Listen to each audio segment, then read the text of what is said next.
आता प्रिन्सेस कटचा समोरचा पार्ट कशा पद्धतीने कटिंग करायचा आहे ते पाहणार आहोत. तर त्यासाठी पहा, शोल्डर जी आहे ती शोल्डर घ्यायची आहे. गळा रुंदी 2.5 इंच, तयार शोल्डर 3.5 इंच. त्यानंतर छातीचा 1/2 भाग, तर छातीचा 1/2 भाग आलेला आहे 40 इंचचा 7.1. तर इथे 7.1 ला एक पॉइंट करून घ्यायचा आहे. इथून छातीचा 4था भाग म्हणजे 10.25 इंच लुजिंग 1/2 इंचाचं, त्यानंतर 2 इंच शिलाई मार्जिन. आता कमरेसाठी इथे घ्यायचा आहे कमरेचा 4था भाग, 16 कंबर आहे तर 8 इंच कमरेचा 4था भाग, त्यानंतर 2 इंच शिलाई मार्जिन, त्यानंतर 3 इंचाचा टक्ससाठी 3 इंच इथे एक्स्ट्रा.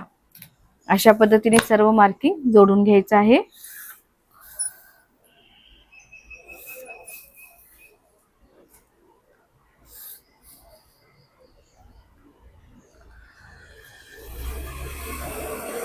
समोरचा गळा 7.5 इंच, तर इथे 7.5 इंचावरती एक पॉइंट करायचा आहे व आकार द्यायचा आहे.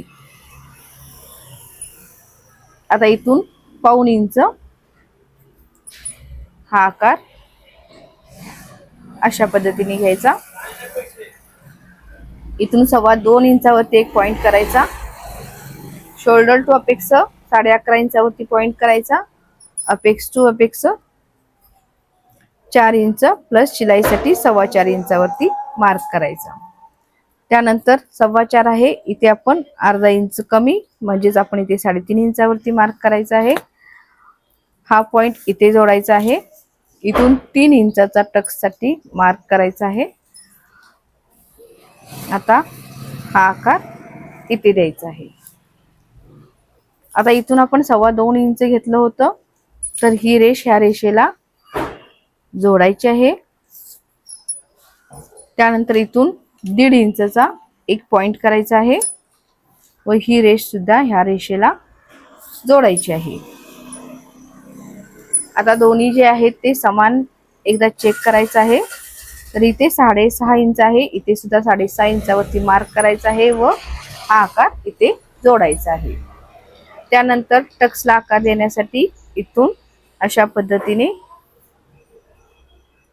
हा आकार इथे जोडायचा आहे.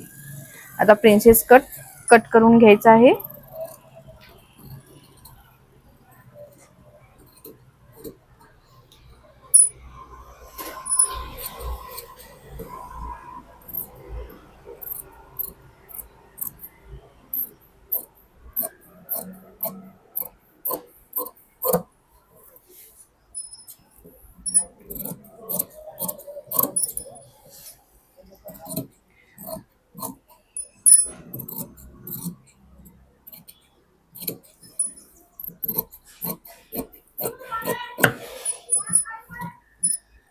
आता ब्लाउज कटिंग करून घेते मी.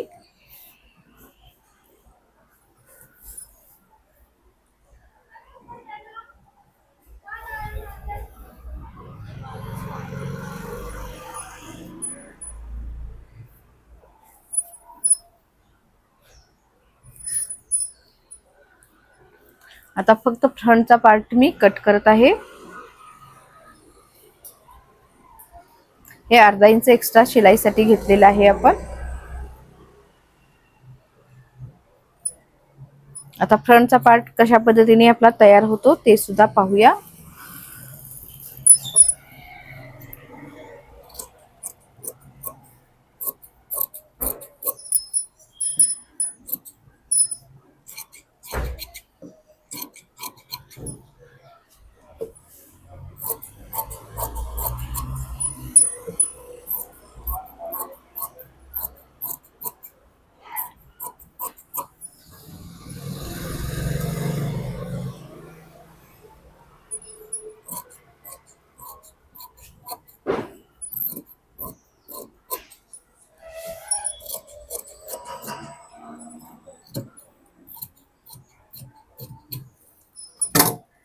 आता फ्रंटचा पार्ट कटिंग झाला आहे. स्टिचिंग कशा पद्धतीने करायचं हे आपण पाहणार आहोत.